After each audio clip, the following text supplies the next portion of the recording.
Hello students, आज हम discuss करने वाले हैं मनी का पार्ट थर्ड, जिसके अंदर हम डिस्कस करेंगे इंडियन मॉनेटरी सिस्टम के बारे में।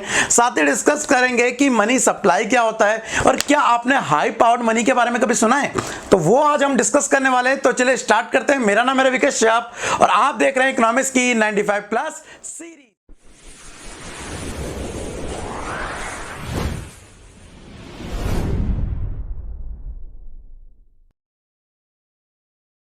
तो स्टूडेंट्स, आज हम मनी को स्टार्ट करने वाले हैं, इसका पार्ट थर्ड। तो उससे पहले बता दूं, आप बहुत दिनों से गायब थे भाई। टाइम से आ जाया करो, टाइम से पढ़ लिया करो। पता नहीं बीच बीच में कैसे गैप लेते हो, ठीक है? तो ऐसा गैप मत लिया करो भाई, टाइम से पढ़ लिया करो सारा सिलेबस, ठीक है? कितने सारे लोगों ने मिस किया, जल्दी बताओ, कमेंट कर देना। जितने लोगों ने मिस किया एक बार कमेंट करके बता देना हाँ सर मिस किया, तो फिर मुझे समझ भी आएगा कि हाँ मेरी कोई वैल्यू भी है। अदरवाइज तो फिर तो बनाओ ना बनाओ बात एक ही है ना। चलिए कोई बात नहीं। तो आज सबसे पहले हम बात करेंगे इंडियन मॉनेटरी सिस्टम के बारे में। देखिए, इंडियन मॉनेटरी सिस्टम के अंदर सबसे पहली चीज आपको समझने वाली बात है कि हमारे यहाँ अगर सिक्कों की बात करें या कॉइन की बात करें या नोट की बात करें, तो क्या आपने 1 रुपए के सिक्के देखे? बिल्कुल देखे होंगे। पता नहीं आप में से कितनी जनरेशन ऐसी होगी जिसने 50 पैसे का सिक्का और चवन्नी सुना है, 25 पैसे का सिक्का देखा है। मैंने तो देखा था जी, 25 पैसे भी देखे थे मैंने और 50 पैसे भी देखे थे। राइट नाउ आपका जो जमाना है, आप जो देखने वाले हैं वो कौन से वाले हैं? 1 रुपए वाले हैं। उसके बाद आपने 2 रुपए का सिक्का देखा होगा, आपने 5 का देखा, और आप तो ये जमाना है जो 10 का भी सिक्का देखा है किसी ने, है ना? उसके बाद करेंसी आप देख ही रहे, नोट की फॉर्म में तो 5 का भी है, 10 का भी है, 20 का भी है, 50 का भी है, 100 का भी है, और सबसे बड़ा नोट जो इंडिया में चल रहा है वो 2000 का है।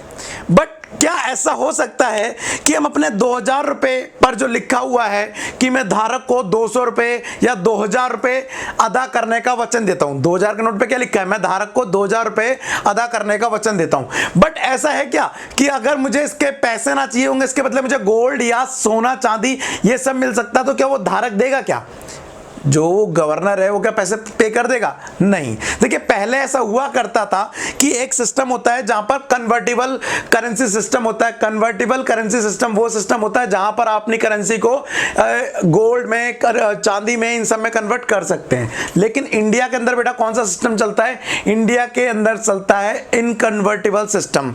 तो सबसे पहले इसके बारे में समझ लो क्या होता है। India present monetary standard can be term as a inconvertible paper currency. मैंने बताया इनवर्टिबल पेपर करेंसी मतलब जिसको गोल्ड और चांदी में कन्वर्ट नहीं कर सकते हैं। The monetary system in India manage and control by the RBI. आपको पता है इंडिया के अंदर जितना भी मॉनेटरी सिस्टम है, एंटायर मॉनेटरी सिस्टम को हमारे आरबीआई जी कंट्रोल करते हैं। उसके बाद में बात करूं, और इंडिया के अंदर चलता है क्या है? डॉलर। इंडिया के अंदर चलता है जी रुपया, पैसा। वैसे हम मेन करेंसी जो हमारा नाम है उसका नाम क्या है? रुपया। तो बेटा हमारे इंडिया के अंदर मनी चलता है, मनी जो की है रुपया चलता है, ठीक है? ये समझ आ गया। दूसरी चीज, अगर मैं आपसे पूछूं कि इंडिया के अंदर आरबीआई कौन से नोट छापता है और कॉइन छापता है, और हमारा फाइनेंस मिनिस्ट्री कौन कौन से नोट छापता है, तो वो भी समझ लीजिए। देखिए क्या बोल रहा है, the RBI print and issue currency notes of different, ठीक है? हमारा जो आरबीआई है वो सारे नोट छापता है। कहां से लेके? ध्यान रखना, यहां से वो नोट छापना चालू करता है 2 से लेके, और 2 रुपए से लेके वो कहां तक छापता है? 2000 के नोट तक छापता है। भैया ये वीडियो बन रही है 2020 में, तो 2020 के अंदर इंडिया में जो हाईएस्ट करेंसी वो 2000 का नोट है। कल अगर कहीं 2025 में ये वीडियो देखे और 5000 का नोट आ जाए तो मेरी गलती नहीं है, मैंने 2020 में बनाई है, तब तक तो हाईएस्ट 2000 का सिक्का है। अच्छा, सिक्का बोल रहा हूं, करेंसी है, नोट है। और इसको कौन बनाता है बेटा? इसको प्रिंट करता है आरबीआई। अच्छा, 2 से चालू किया, इसका मतलब 1 रुपए का क्या होता है जी? 1 रुपया फाइनेंस मिनिस्ट्री छापती है। कौन? फाइनेंस मिनिस्ट्री, या 1 रुपए का सिक्का फाइनेंस मिनिस्ट्री। लेकिन अब वो फाइनेंस मिनिस्ट्री भी किससे काम करवाती है? आरबीआई से। तो आरबीआई इससे परमिशन लेता है, आरबीआई को ये इंस्ट्रक्शन देता है कि ये नोट छाप दो, ये करेंसी छाप दो। छाप वही रहे, लेकिन हाँ परमिशन किसकी होती है? फाइनेंस मिनिस्ट्री की होती है। अच्छा, एक और चीज, क्या हम इंडिया के अंदर अनलिमिटेड पैसा छाप सकते हैं? या कोई भी करेंसी या कोई भी कंट्री हो गया, कोविड का टाइम चल रहा है, कोरोना वायरस का टाइम चल रहा है, बहुत ज्यादा पैसे की तंगी चल रही है, तो क्यों ना सरकार अनलिमिटेड पैसा छाप दे। तो बेटा ऐसा भी नहीं है, अगर अनलिमिटेड हम पैसा छाप देंगे तो हमारी इकोनॉमी बिगड़ जाएगी, सभी के पास पैसा आ जाएगा, डिमांड क्या हो जाएगी, ज्यादा हो जाएगी, सप्लाई क्या हो जाएगी, कम हो जाएगी, और इन्फ्लेशन रेट बहुत तेजी से बढ़ेगा। किसी दिन डिटेल में समझाऊंगा किसी और फर्दर वीडियो में, बट राइट नाउ आप इतना समझ लीजिए कि आपको ये वाला फंडा समझ आना चाहिए। कौन सा वाला? 200 करोड़ का। कितने लोगों को 200 करोड़ का फंडा सिस्टम समझ पाता है? पता है? नहीं पता है? मैं बताता हूं।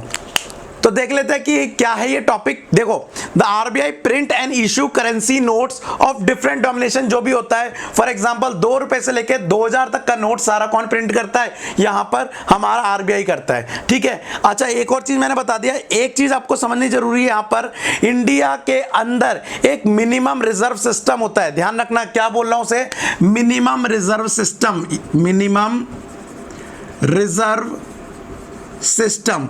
इसके तहत किसी भी गवर्नमेंट के पास लगभग 200 करोड़ का मिनिमम रिजर्व होना चाहिए इन द फॉर्म ऑफ बेटा गोल्ड एंड फॉरेन करेंसी, अब इसके अंदर भी फॉरेन करेंसी और गोल्ड के अंदर भी क्राइटेरिया है कि इतना गोल्ड होना चाहिए, लगभग 115 करोड़ का, और इतना समथिंग वो होना चाहिए, बट उस पर हम नहीं जाते। आप इतना समझ लीजिए कि इंडिया में नोट प्रिंट करने के लिए, अभी मैं इंडिया इसलिए बोल रहा हूं क्योंकि आप और मैं इंडियन है, ठीक है। इंडिया में नोट प्रिंट करने के लिए कम से कम 200 करोड़ का मिनिमम रिजर्व होना जरूरी है। उसके बाद आपकी मर्जी जितना आप नोट छाप लें, लेकिन मिनिमम रिजर्व में क्या क्या, गोल्ड और फॉरेन एक्सचेंज होना चाहिए। एक चीज और, उसके बाद मैं लास्ट एक लाइन जो क्वेश्चन में हमारे नोट्स में दिए बेटा, वो कि 1 रुपए का नोट्स आरबीआई छापती है, लेकिन किसके बेस पे या किसके बिहाफ पे? फाइनेंस मिनिस्ट्री के बिहाफ पे। तो आप ये ध्यान रखना कि अगर आपसे ये कोई पूछे ना कि सारा कुछ मैनेज या सारा कुछ प्रिंटिंग आरबीआई करती है, तो इनडायरेक्टली हाँ और इनडायरेक्टली नहीं। कैसे? कि यहां पर 1 रुपए का नोट कौन छाप रहा है? फाइनेंस मिनिस्ट्री और सिक्का, और बाकी उससे बड़ा जितना भी है वो आरबीआई देख रही है। आप ये बता देना। चलिए, उसके बाद इंपॉर्टेंट आता है बेटा मनी सप्लाई। उसके बाद क्या आता है? Money supply. सुना आपने मनी सप्लाई?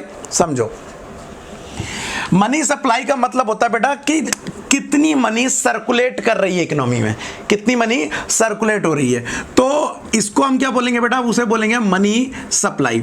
अब एग्जांपल के लिए, एक क्लास में मैं पढ़ा रहा हूं और 10 बच्चे बैठे हैं, ठीक है, और मेरे पास मान लीजिए 1000 रुपए। अभी राइट नाउ ले लो, मान लो आप और मैं देख रहे हैं, दो ही लें, आप और मैं, तो मैं यहां पर कितने हूं? मेरे पास 1000 रुपए और मान लो आपके पास 200 रुपीज है, तो हम दो लोगों की मिला के मनी सप्लाई कितनी हो गई बेटा? 1200। और मान लो जितने भी लोग हैं, अगर जिन लोगों के पास जितने रुपए सबको हम जोड़ देंगे तो उसे क्या बोलेंगे? मनी सप्लाई, ठीक है। मनी सप्लाई का मतलब एक तरह से मनी का कितना स्टॉक है जो मार्केट में घूम रहा है ना। तो ऐसे इंडिया में जितने भी लोग हैं सबकी मनी को जोड़ दो तो मनी सप्लाई निकल आएगी। तो मैंने इस रूम की मनी सप्लाई निकाल ली, हम दोनों की मनी सप्लाई निकाल ली, और मैं चाहूं तो पूरे इंडिया की भी मनी सप्लाई निकाल सकता हूं। तो जरा पहले मनी सप्लाई की डेफिनेशन देख लेते हैं क्या होता है। देखो जरा, the total stock of money in circulation among the public at a particular point of time. अच्छा नोट करो क्या बोल रहा है? At a particular point of time. ये डेफिनेशन हमने पढ़ी थी फर्स्ट चैप्टर में मैक्रो इकोनॉमिक्स के स्टॉक की डेफिनेशन में, याद है ना।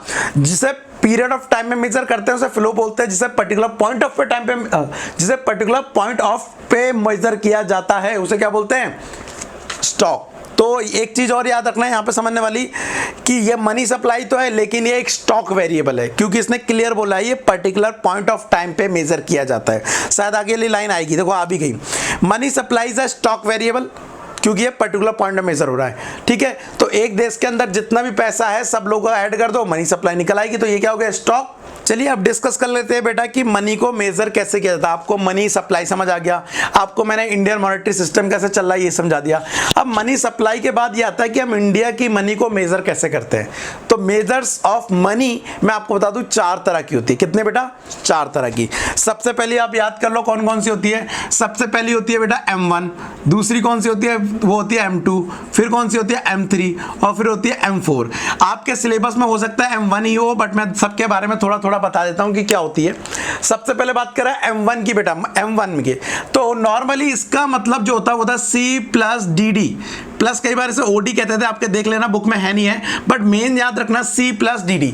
अब C का मतलब क्या बेटा, C का मतलब है यहां पर currency held by public, currency held by public, जो पब्लिक के पास पैसा है कैश की फॉर्म में, कॉइन की फॉर्म में, नोट की फॉर्म में। आपके पास कुछ कैश पड़ा होगा, चाहे वो कॉइन की फॉर्म में और नोट की फॉर्म में, कुछ मेरे पास पड़ा होगा, तो उसे बोलेंगे सी बेटा। और डीडी होता है बेटा डिमांड डिपॉजिट, इसका मतलब क्या होता है, डिमांड डिपॉजिट। बेटा ये वो पैसा है जो हमने रख रखा है कहां पर, बैंकों में, जिसे हम कभी भी चेक के थ्रू या एटीएम के थ्रू निकाल सकते हैं, उसे बोलते हैं डिमांड डिपॉजिट। तो बेसिकली मनी मेजर करने के लिए इंडिया में तो, या कह लीजिए कॉमन फेज जो सिलेबस में आपके वो M1 ही है। बट अगर आप बोलिए कि M2 और M3 का क्या मतलब है, तो ये भी देख लीजिए यहां पर क्या है। देखिए M1 बता दिया, money is also referred as a transaction money बोलते हैं। M2 के अंदर क्या बोल रहा है बेटा, M2 बोला है M1 आ गया आपका एक तो, और saving deposit with post office saving bank account. Post office में भी अकाउंट खुलता है, पता है आपको, नहीं पता तो आज पता पड़ गया। तो M1 और पोस्ट ऑफिस का पैसा जोड़ दिया जाए तो बेटा वो क्या बन जाता है, आपका M2 बन जाता है, M1 प्लस पोस्ट ऑफिस वाला पैसा। M3 में क्या आता है बेटा, देखो क्या बोल रहा है, M3 में कह रहा है M1 आ गया आपका, प्लस बोल रहा है net time deposit with commercial bank, net time deposit, net time deposit with commercial bank. क्या आपने उसका FD का नाम सुना है, वही है ये, ठीक है। एंड बेटा लास्ट M4 क्या होता है, M4 में बेटा देखिए M3 तक तो सारा आ गया, M3 तक तो सारा गया, plus total deposit with post office saving, वही तो छूट गई थी क्योंकि 1 वाले में, तो ये वाला दोबारा से ऐड हो गया, पोस्ट ऑफिस डिपॉजिट, ठीक है। इसमें इग्नोर कर देना आप कौन से, जो पैसे हमने इन्वेस्ट किए नेशनल सेविंग सर्टिफिकेट के तौर पर, उसको इग्नोर करते हैं आप, ठीक है। तो नॉर्मली आप ये समझिए M1 का मतलब क्या होता है, M2 का मतलब ये होता है, M3 का ये होता है, M4 ये। बट मेन जो है, अगर आप मेजर करना चाहते हैं इंडिया में कितनी मनी है, तो आप मेनली सर्कुलेशन में तो भैया M1 ही है, तो C प्लस DD। वैसे OD अदर डिपॉजिट RBI के लिए होता था, जो पैसा RBI के पास रखा जाता है, अदर डिपॉजिट्स, बट देख लेना आप। चलिए बढ़ते हैं फाइनल टॉपिक की तरफ बेटा। तो फाइनल टॉपिक है हाई पावर्ड मनी। क्या सुना है आपने इसके बारे में, हाई पावर्ड मनी? शक्तिमान की तरह होता है क्या, बहुत सारी पावर होती है इसके पास? नहीं, देखिए जरा क्या बोला है। The high powered money consist of currency held by the public and reserve of commercial bank, जो कमर्शियल बैंकों के पास रिजर्व है, which include cash wallet and bank deposit with RBI। क्योंकि इनसे हम ये बहुत ज्यादा हाईली लिक्विड होते हैं, इनसे हम आसानी से ट्रांजैक्शन कर सकते हैं, इसलिए इसे बोला गया हाई पावर्ड मनी। होपफुली आपको समझ आ रहा होगा कि हाई पावर्ड मनी क्या है। देखिए आज के जो टॉपिक था ना, उसमें हमने ज्यादा डिस्कस नहीं किया। हाई पावर्ड मनी आपको समझ आ गया होगा, नीचे फॉर्मूला भी दिया हुआ, वो भी देख लेना। बट आज हमने बेसिकली 3 टॉपिक डिस्कस किए। एक हमने इंडिया मॉनेटरी सिस्टम में क्या सिस्टम चल रहा है, और हमारा जो इनकन्वर्टिबल सिस्टम है वो चल रहा है। दूसरा हमने डिस्कस किया 200 करोड़ वाला सिस्टम, मिनिमम रिजर्व सिस्टम, वो पता पड़ा आपको। मनी सप्लाई की डेफिनेशन पता पड़ी। फिर ये M1 M2 M3 measures of money supply पता पड़े, and last high powered money, ये क्या होता है ये पता पड़ गया। मेरे हिसाब से इस चैप्टर में मनी सप्लाई में यही रह रहा है, या मनी में यही बाकी था। अगर कुछ रह भी गया हो तो प्लीज मुझे कमेंट करके बता देना। अब आज के लिए आपके लिए मेरी तरफ से एक क्वेश्चन है। क्वेश्चन क्या है, ये MCQ का आंसर बताना है। क्वेश्चन ये रहा आपके सामने, ठीक है। इसके 4 ऑप्शन दिए A B C, तो आप ओनली ABC मत लिखना, साथ में उसका पूरा नाम लिखना कि सर इसका आंसर ये होगा, तो मुझे समझ आ जाएगा कि हाँ आपको मनी वाला चैप्टर का क्वेश्चन समझ आ रहा है। डेली अब मैं कुछ ना कुछ एक MCQ भी ऐड करूंगा ताकि आप प्रैक्टिस कर सके इसकी, ठीक है। चलिए आज की वीडियो अगर समझ आ गई हो तो अच्छी बात है, एक लाइक करके मेरे को थोड़ा उत्साह बढ़ा देना, क्योंकि बड़े दिनों बाद मैं लौटा हूं।